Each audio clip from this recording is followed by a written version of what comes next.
observador, pues como no dejar de ser psicólogo, ¿eh? Entonces voy a los lugares y observo, soy muy analítico. Déjeme traer a comentario un poco chusco, la parte chusca, algo que pudiera ser como la perspectiva de los meseros. Todos vamos a un restaurante, todos vamos a un lugar a comer. Hoy casi siempre las familias suelen ir a un restaurante, una fonda, y hay personajes muy principales que son pues, los meseros, ¿verdad? Y normalmente pensamos en nosotros y rara vez nos ponemos en los zapatos de los meseros. He platicado con algunos de ellos, he tenido problemas con algunos de ellos, pero hay 8 cosas que yo resumí y los anoté porque no se me olviden, que los meseros les disgusta mucho respecto a nosotros. Nosotros llegamos a pensar mal de ellos, ellos llegan a pensar que nosotros somos medios imbéciles a veces, pero quiero hablar de 8 cosas que les molestan a los meseros, como parte chusca. La primera cosa que le molesta a los meseros de nosotros, de los comensales, es que la gente no se ponga de acuerdo sobre qué va a pedir, ¿ah? Y agarran las cartas y empiezan a ver, y ¿mole rojo o mole verde? ¿Tú cómo ves? ¿No? Y entonces, allá por allá la gente le está pidiendo la cuenta y dice, mientras se ponen de acuerdo, ahí nos vemos. Y como castigo, nos dejan ahí media hora, ya nos decidimos y, bueno, se están desquitando por nuestra... La primera cosa que les molesta a ellos es nuestra ambivalencia, que no nos ponemos de acuerdo.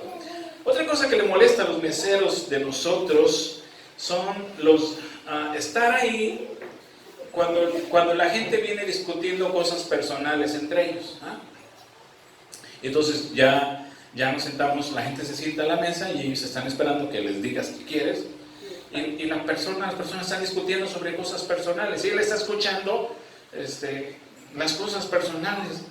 ¿Sí? Ahí está el señor diciendo, pues es que me molesta porque pues mis hemorroides, y yo ya te he dicho que no traigas chile, le dice la mujer, y el mesero ahí como que, si quiere le recomiendo algo para los hemorroides, ¿verdad? Es decir, todavía traen sus broncas personales, y se les olvida que ya están en el restaurante, pues seguir, ya es hora de pedir, ¿verdad? Y todavía sigue la discusión, ¿verdad? Otra cosa que les disgusta a los meseros es cuando toca una mesa de puros hombres, oír las presunciones de los hombres. Están 4 o 5 hombres, y ¿de qué platican 4 o 5 hombres? Se la pasan presumiendo de sus conquistas, ¿no? No, y que entonces que me la llevé, y que muchas veces, y no, tú sabes. Y entonces el mesero los está escuchando así como que están fanfarroneando, ¿no?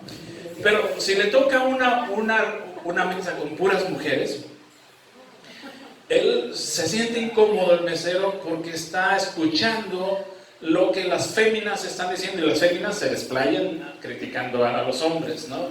Ahí tienes a la fémina diciendo, no, y luego no se quita los calcetines y piensa que se ve tan sexy con calcetines, qué horror. Y entonces el hombre está pensando, el mesero está pensando, yo sí me quito los calcetines. ¿No?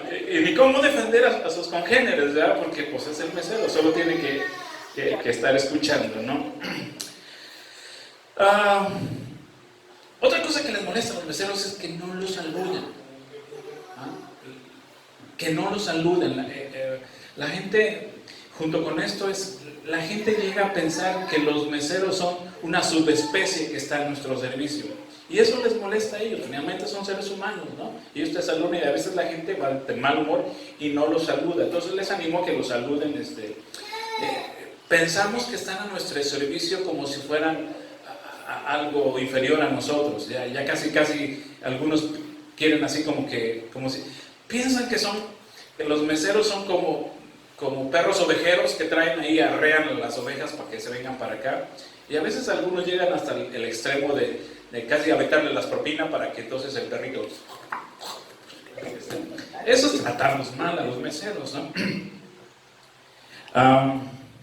Otra cosa que les molesta a un mesero es que le preguntes cuál es la recomendación, ¿qué me recomienda? ¿Cuál es la sugerencia de la casa? Y al final no le sacas caso, ¿no? Es que no sé qué decir, como qué me recomienda. Yo le recomiendo el salmón ahumado, traído desde Escocia, mire, marinado, a las finas hierbas, un muy exquisito sabor y es proteínico y bla, bla, bla, bla. Y entonces la señora dice, mejor me trae mole rojo, ¿no? Entonces, es como, pues si les preguntas, pues atiende su sugerencia, ¿va? Pero los meseros se molestan mucho porque les preguntan, se esfuerzan, mire, que aquí, que esto, y a la mera hora, no, mejor me trae una ensalada, ¿no? Por favor, ¿no? Si no, ¿para qué les preguntan? ¿No? Es como si Damián le dice es tarde de películas y le dice a Adriana, ¿no? Amor, ¿qué película vemos? Y entonces Adriana diga, vamos a ver Titanic. Y Damián dijera, no, ¿sabes qué? Mejor vamos a ver una de Van Damme. Y pone la de Van Damme. Entonces Adriana dice, pues ¿para qué fregados me preguntas? ¿Ah? Entonces,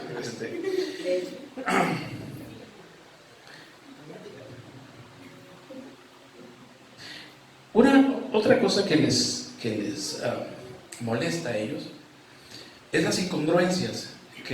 Es decir, ven a la gente y se piden un pozolote así, tráigame pozole con chicharrón y todo eso, pero me trae un refresco light, por favor. Y dices, ay, esta mujer o este hombre.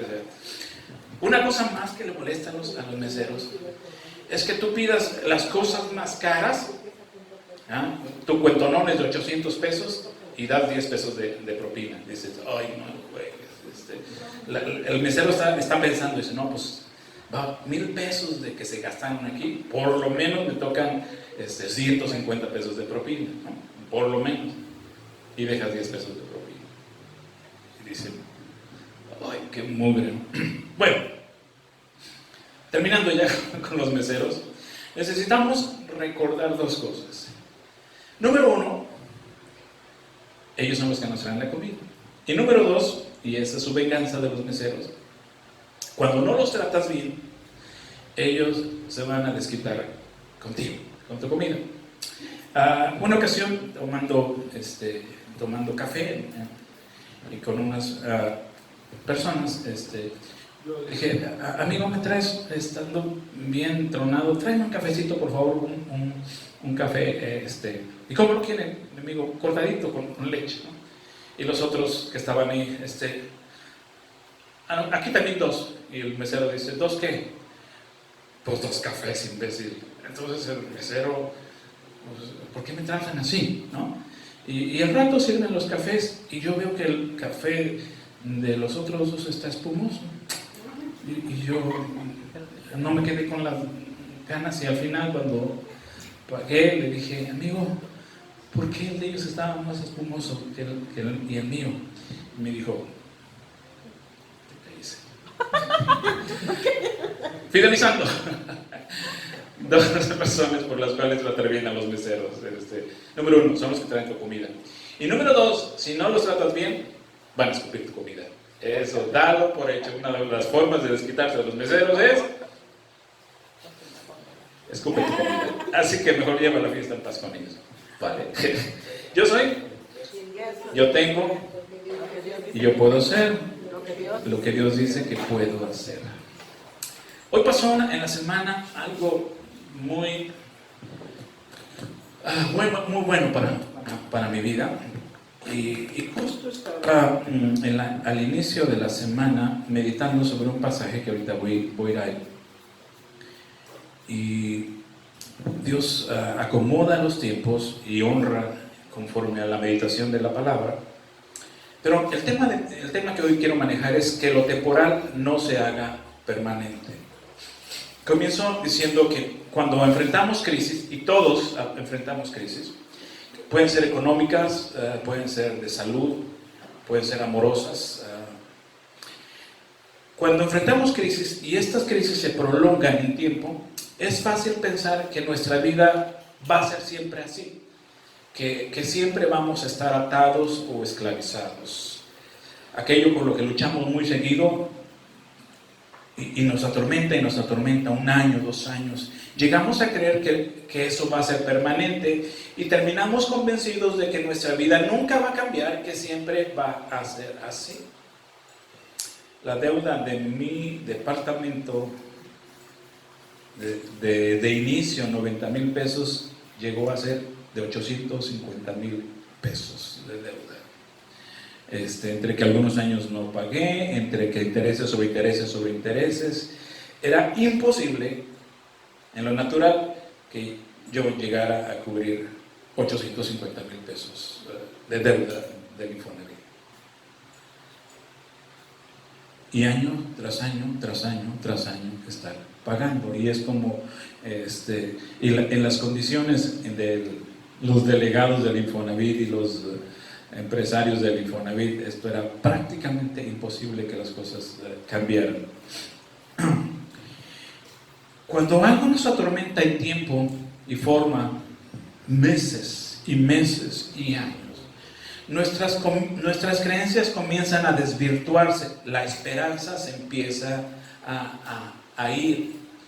Y entonces mis creencias comienzan a distorsionarse y empiezo a creer que mis finanzas siempre van a ser escasas. Así como ya llevo meses y meses y apenas si llego a la quincena o a la primera semana ya me acabé el dinero, y ahora como llego hasta la otra quincena, empiezo a creer que mis finanzas siempre van a ser escasas. Y de pronto un problema de enfermedad empieza a atormentar y no se quita, y no se quita, y no se quita, y empiezo a creer que mi salud me va a llevar a la muerte. Yo recuerdo a mi mamá hace 2, 3 años que empezó con mareos, y médicos y diagnósticos y tratamientos y nada. Y aquí hablamos que ella inclusive empezó a despedirse de nosotros. Creyó, ya se acabaron mis días. ¿Eso hace cuántos años fue, mamá? Fue en el 12. En el 2012. Bueno, ya pasó un buen rato, ya tenemos 7 años de eso, ¿no? Pero y llevó meses de estar con mareos, que ya ni quería pararse porque sentía que se caía, tratamiento tras tratamiento, médico tras médico, y llegó a creer, de esto, con esto me muero, y empezó a despedirse de su familia. Nuestras creencias comienzan a desvirtuarse y empezamos a creer, siempre voy a andar rentando. Siempre voy a andar rentando, entonces siempre no tengo casa propia, siempre ya llevo 10 años rentando, ya llevo 15 años rentando, siempre me la voy a pasar rentando, nunca voy a tener una casa propia. Las deudas nos asfixian, apenas si ganamos para pagar y pensamos, creo que me voy a morir y voy a morir endeudado. Importante decir que el primer lugar donde perdemos nuestras batallas es en nuestro pensamiento. La mayor batalla está entre ceja y ceja, dije hace varios años. Si usted cree que lo que le esclaviza ahora es permanente, así será. Si usted cree que lo que le atormenta hoy es permanente, así será. Dijo Jesús, conforme creas, eso sucederá. Conforme a vuestra fe, se ha hecho. En ese sentido, si usted quiere que sus crisis dejen de ser eternas o permanentes y se conviertan en algo temporal, tiene que cambiar sus creencias. Lo que hace que algo que es temporal se convierta en permanente son las creencias. En viceversa, si queremos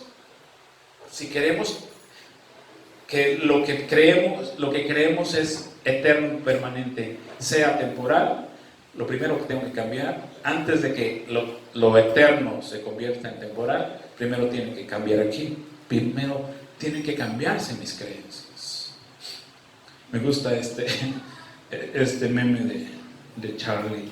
Un día nos vamos a morir, Snoopy, y dice Charlie, claro Charlie, pero los otros días no nos vamos a morir. Me parece muy sabio. Porque hay que ver los estados de los muros en Facebook y los del WhatsApp para darnos cuenta cómo anda bien tronada la gente. Lo temporal es eso, es temporal. Lo temporal no vino para quedarse. Porque, digo, hablando en lo natural, decimos, ya se vive el temporal de lluvias, ¿verdad? No llueve todo el año, son 3 meses, 4 meses.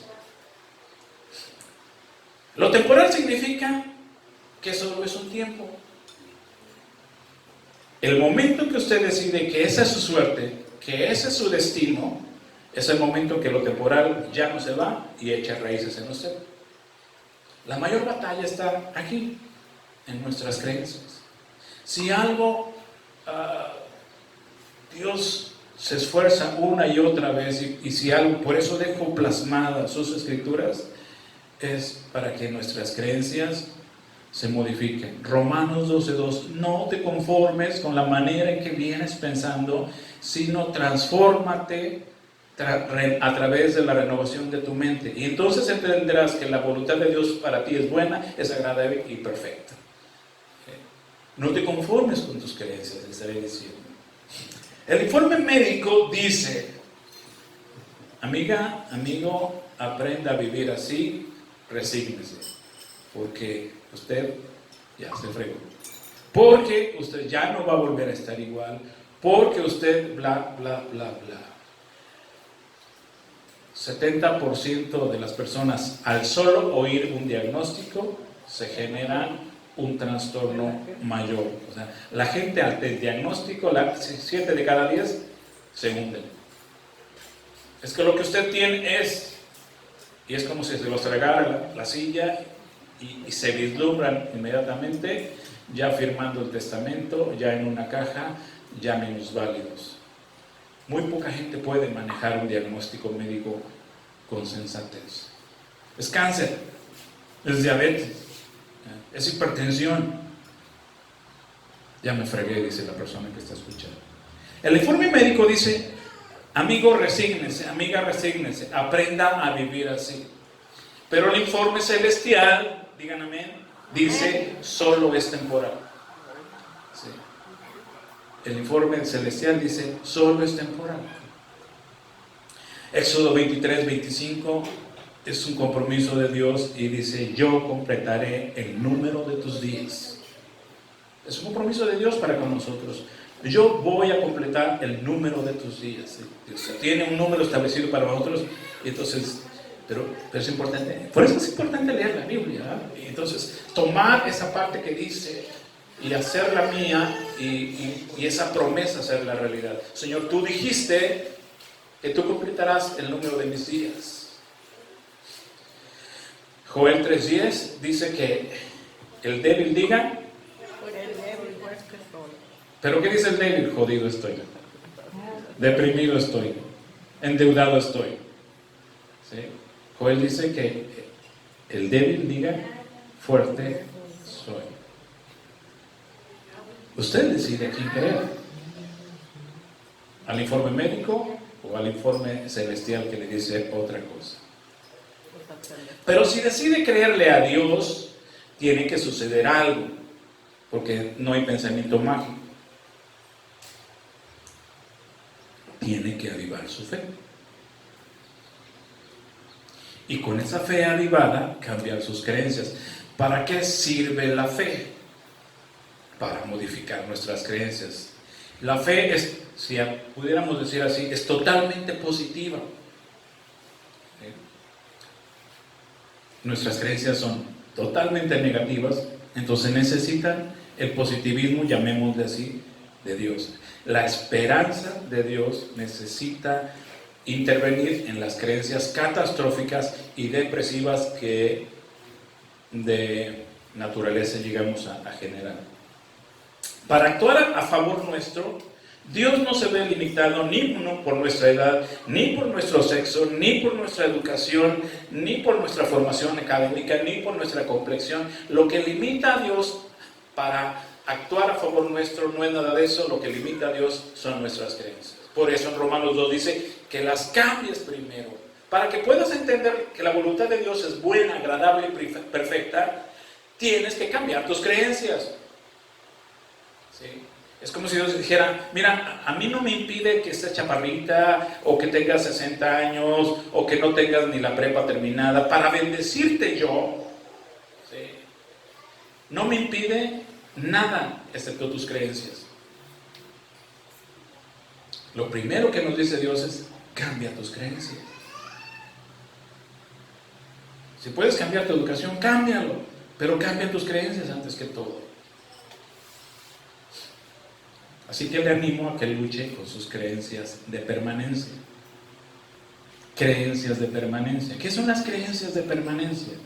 Aquello que ya mi desesperanza me llevó a decir: nunca bajaré de peso. Nunca nadie se fijará en mí.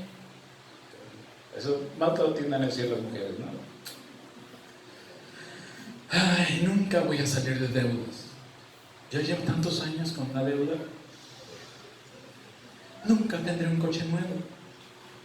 Siempre andaré con coches.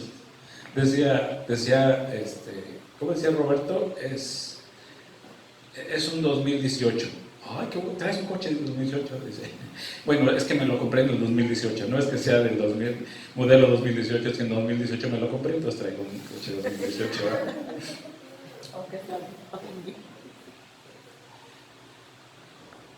Todos quisiéramos ese gozo de un coche nuevo, ¿eh? Pero decimos, nos vemos nuestras circunstancias y decimos: pues ¿cuándo? ¿No? Nunca saldré de esta adicción, sea la que sea, ¿eh? Y algunos están más atormentados por una adicción en particular, las drogas, pero llegamos a pensar: nunca saldré de esta adicción. Me decía una persona: comienzo a comer dulce y no puedo parar de comer algo dulce y ya me molesta el sabor, pero no puedo dejar de comer algo dulce. Es adicto a los dulces. Todos estos nunca necesita descartarlos o tienen el riesgo de echar raíces. Dios nos dice que esas luchas son temporales. Dios nos dice en su palabra que todo eso es temporal. Usted con sus nunca es lo que los hace eternos y lo que los hace que echen raíces.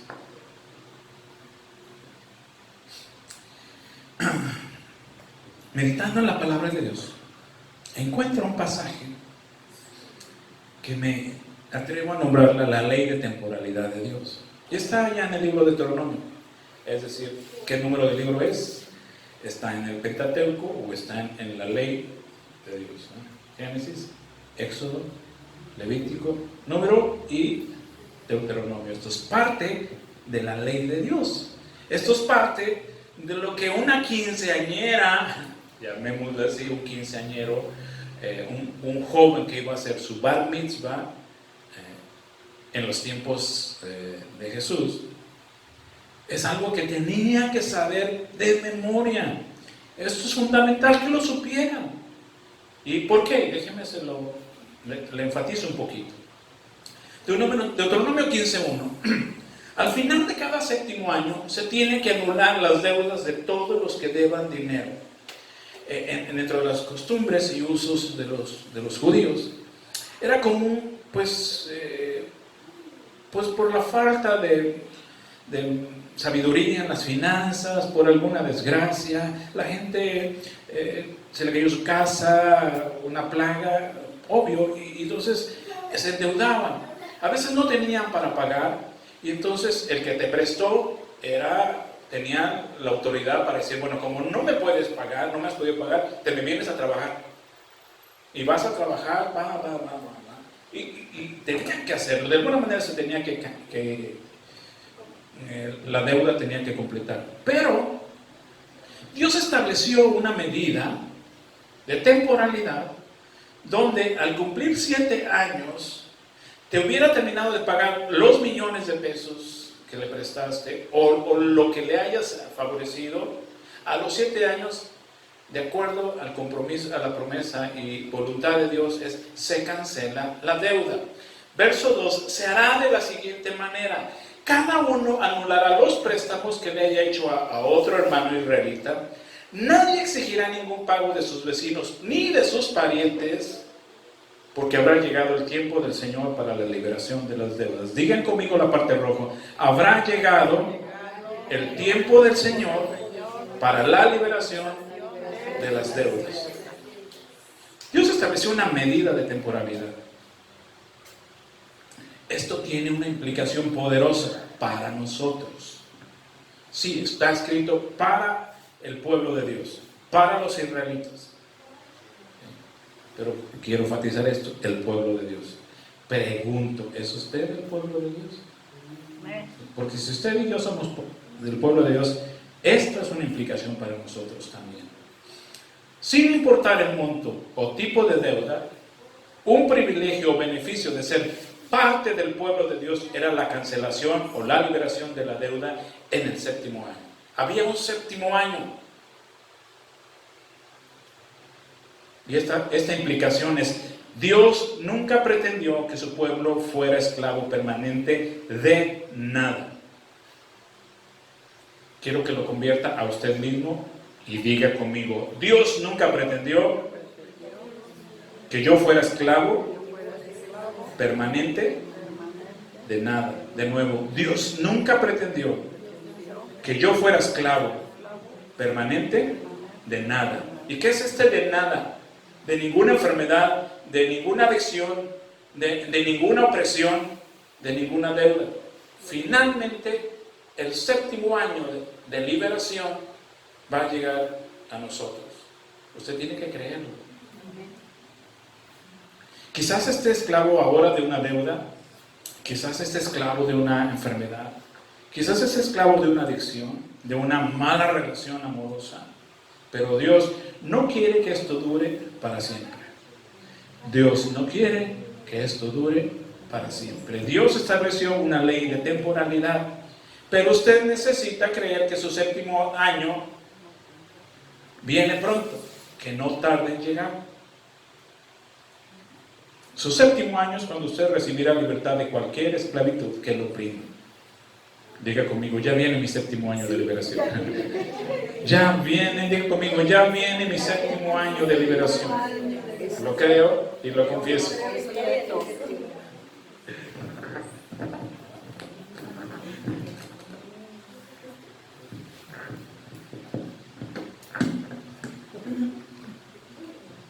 De pronto, su salud mejora. ¿No? Eso le pasó a mi mamá, ¿no? O sea, finalmente algo sucedió y mi mamá, que empezaba a despedir de nosotros, ya me había dejado a mí un marranito que tenía en la parte de atrás, y luego un chivito. Dijo, esto es para ti, mijo, ¿no? Y dije, no, mamá, la gallinita, quiero la gallinita de los huevos de oro. No, esa no. Ya estaba estableciendo su testamento y de pronto su salud mejora. De pronto su deuda se cancela. De pronto su situación económica mejora.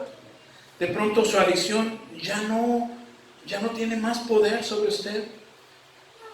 Años y años bregando con la adicción de mi hermano Aurelio, atormentado todo el tiempo, y de pronto pierde fuerza la adicción. Y de ¿cuántos años para acá? Ya no. 4 años. 4 años para acá es totalmente libre y tiene dominio propio sobre su alcoholismo, y puede decir no, y mejor un refresco, y puede decir no vengo a comer, pero no me quedo porque ustedes empiezan a tomar. De pronto conoció a la persona correcta. ¿Ah? Sí. Puras desilusiones, y de pronto un chico en moto, así apuesto, de corbata, banquero, bueno, un banquero es un banquero, ¿verdad? Y entonces dijo, sí, esta es la mía, este es mi año de redención.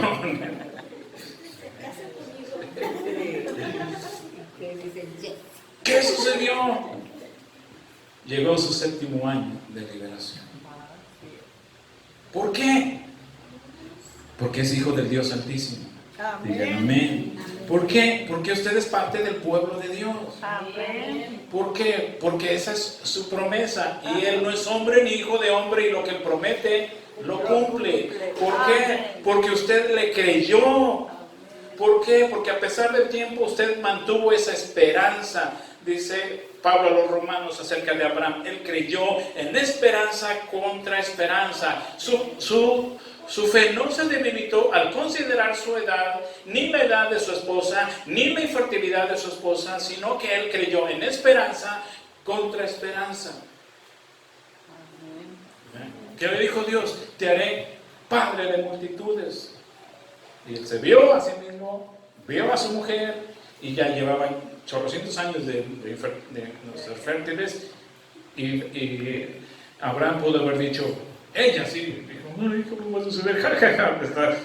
Se está riendo Dios de mí, por eso es que él la molestó. Pero Abraham dijo, amén, como tú digas, así será, Señor. Entonces Pablo dice en Romanos, porque la fe de Abraham no se debilitó al ver las circunstancias, sino creyó en esperanza contra esperanza. Cuando vi mi deuda, 850,000 pesos, y iba, dije, en esperanza, pues ¿de dónde sacamos 850,000 pesos? Y menos con la 4T que está contra la corrupción.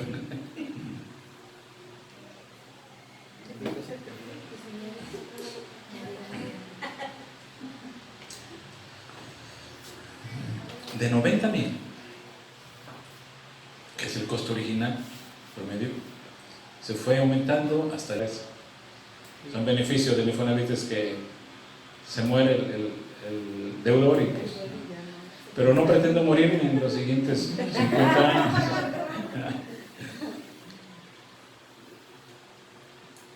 Y Tiel recién tenía unos meses de nacido, y problemas de salud.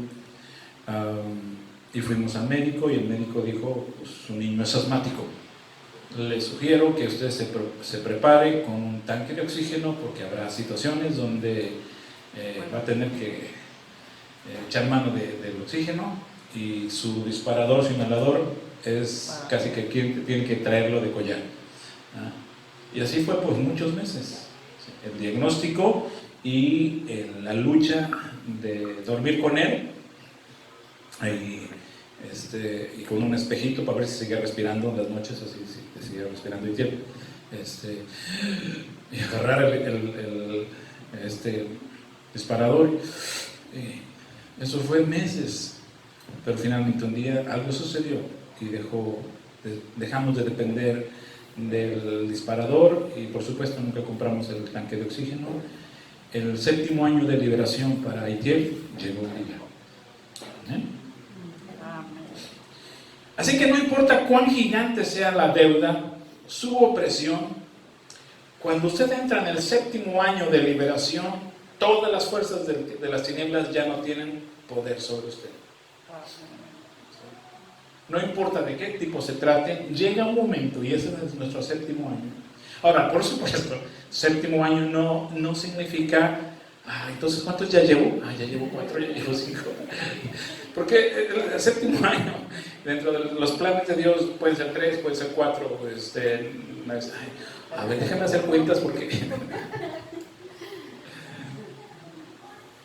le pido que reciba esto en su espíritu hoy. Hay un tiempo de liberación para cada persona. Amén. Recíbalo en su espíritu, por favor. Si usted no puede creer esto, porque usted puede estar pensando, o quienes nos están viendo por Facebook, o quienes van a ver después en YouTube, y gracias a Dios, bueno, ahí siguen ahí seguidores ya que están ahí. Si alguien no puede creer esto, si alguien piensa, se está sacando de la manga eso, si usted cree que esto no es posible, es porque simplemente no es del pueblo de Dios, no es hijo de Dios, Y déjenme señalar esto que es difícil. Si seguimos leyendo Deuteronomio 15 y nos vamos al versículo 3, leí los dos primeros versículos, dice: sin embargo, esa liberación solo sirve para tus hermanos israelitas, pero no para los extranjeros que vivan en medio de ti. En el pueblo en Israel, por supuesto, estaban los hijos de Dios, los judíos, pero había extranjeros, había gente ahí. Pero ¿cuál era la característica fundamental de ellos? Mientras que el pueblo israelita era monoteísta. ¿Qué significa monoteísta? Los demás eran politeístas, ¿no? ¿Qué significa? Pues que le rezaban a San Martín de Porres, la Virgen del Cabo. En aquel entonces no era así, pero tenía sus diversas creencias. Y si algo vio Dios en Abraham, ¿sí?, es esa lealtad hacia él, y de ahí se generó toda una genealogía, ¿sí?, el monoteísmo y la lealtad y fidelidad a Dios. Si alguien no puede creer esto del séptimo año de liberación, es porque no ha nacido de nuevo, es porque no ha recibido el Espíritu de Dios, porque no es del pueblo de Dios. Se lo fundamento con lo que dice Pablo a los Corintios 2:14, primera de Corintios: pero el hombre natural no acepta las cosas que son del Espíritu de Dios, porque les son locura, y no las puede comprender porque se han de discernir espiritualmente. Eso es la versión, la Reina Valera actualizada. La traducción al lenguaje actual, el mismo pasaje dice: los que tienen el Espíritu de Dios, los que no tienen el Espíritu de Dios, no aceptan las enseñanzas espirituales. Esto es una enseñanza espiritual, pues las consideran una tontería, y tampoco pueden entenderlas, porque no tienen el Espíritu de Dios. Pregunto, ¿me está captando lo que le estoy diciendo? Lo que le estoy diciendo es que hay un séptimo año de liberación que viene para todos. Lo que le estoy diciendo es que Dios no diseñó ninguna esclavitud, ninguna opresión permanente para sus hijos, para su pueblo. Y llega un tiempo de libertad. Moisés, ¿conoce usted la historia? Hijo de Faraón, adoptado por Faraón, por supuesto, viendo todas las broncas en las que, todas las impunidades que hacían los egipcios, su propio padre, viendo cómo un egipcio maltrataba a un hebreo, se encoleró y lo mató, y a partir de ahí tuvo que huir de Egipto, y los siguientes años fueron de vagancia para Moisés. Anduvo vagando en el desierto por mucho tiempo, anduvo errante. Pero un día llega Madián, verso 75, y conoce a Séfora, versus Adriana. Y su vida cambia. ¿Sí? De no tener a nadie ni a nada, ahora tiene mujer, tiene suegros, y tiene cuñadas, ¿verdad?, y tiene borreguitos, y tiene tractor, y tiene tierras.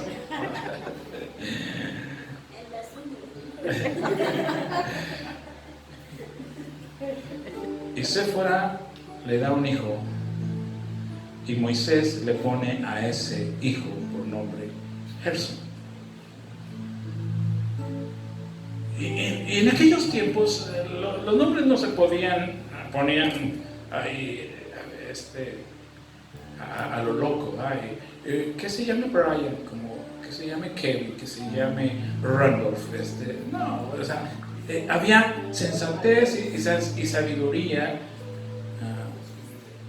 Al ponerle el nombre era muy significativo.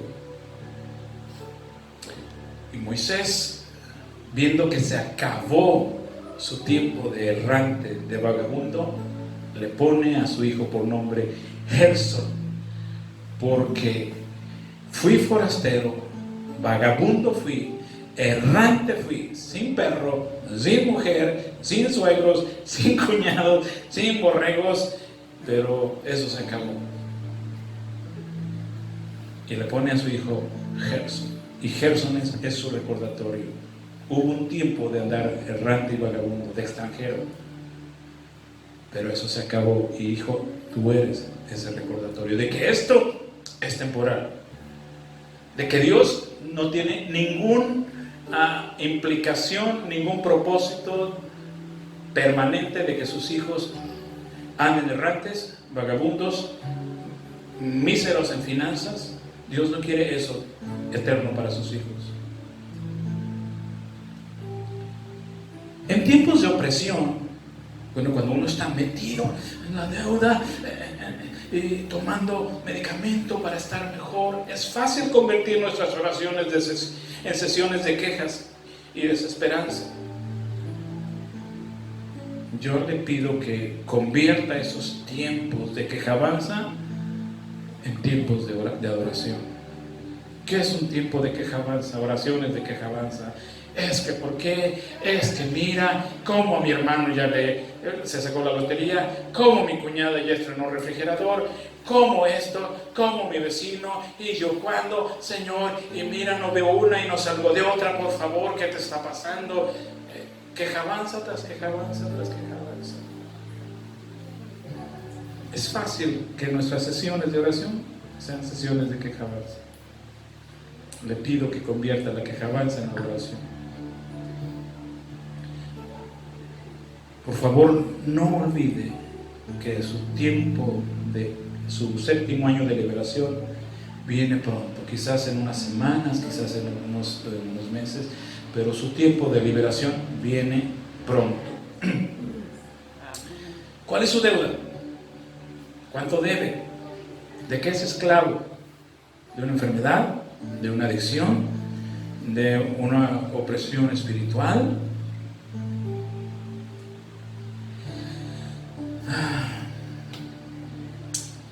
¿Qué es el Evangelio? Buenas noticias. Así que yo le tengo buenas noticias.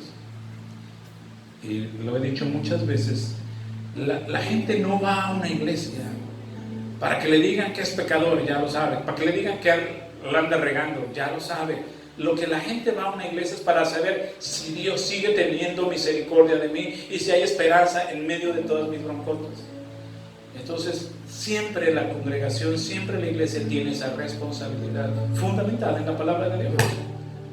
Así que permítanme ser portavoz de una verdad aplicada, generada en el Deuteronomio y aplicada hoy. En Lucas 4:18 nos narra la escena. Jesús le permiten pasar en la sinagoga y pasa y abre el rollo. Jesús declara estas palabras: el Espíritu del Señor está sobre mí, porque me ha ungido para anunciar buenas nuevas a los pobres, me ha enviado para proclamar libertad a los cautivos y vista a los ciegos, y para poner en libertad ¿a quiénes? A los oprimidos,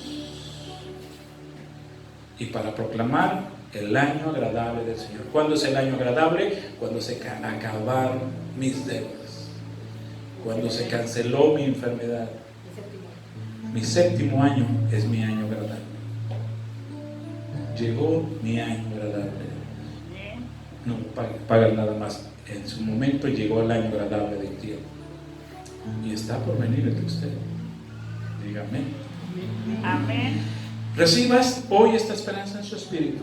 Su séptimo año de liberación es real y viene pronto. Cierre sus ojos conmigo unos segundos y diga conmigo: Señor, el séptimo año de liberación es real y viene pronto, Señor.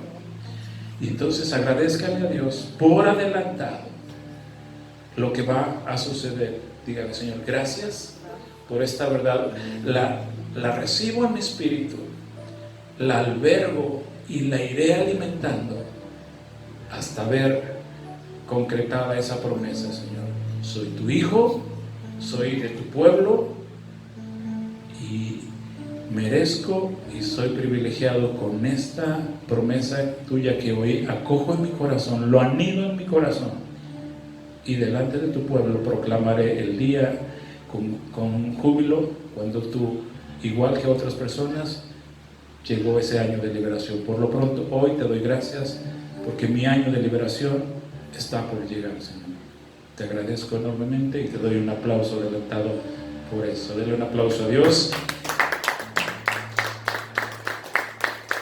Y que Dios bendiga su semana. Esta palabra, acójala, por favor, anídela. Era para usted hoy. Con mucho sustento se lo digo. Amén. Nos vemos el próximo domingo. Gracias.